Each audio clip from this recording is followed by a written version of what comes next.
Lakini nimeelekeza siku karibu 5 nikisema mkandarasi pamoja na sekta waje hapa kwenye eneo la tukio, kwenye eneo la mradi ambao umekwama kwa muda mrefu, unatia aibu nchi yetu.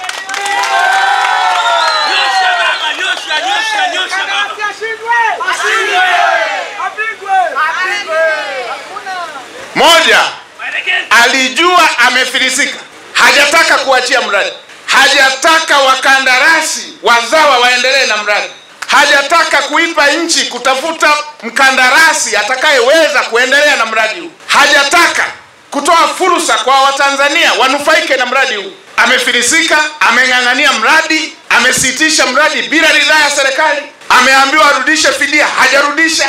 Ninazo taarifa akasema aandikiwe barua, akaandikiwa barua na leo hii hajaja. Hii ni dharau kwa nchi yetu. Hii ni dharau kwa Waafrika.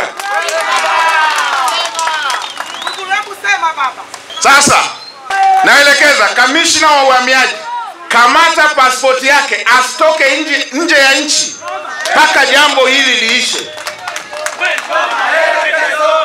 Hii ni hujuma ya wazi wazi. Hii ni dharau ya wazi wazi anaifanyia nchi yetu. Tumemwajiri, tunamlipa, amepewa fedha, amepewa kazi, anajiamulia kama aendelee na kazi ama asiendelee.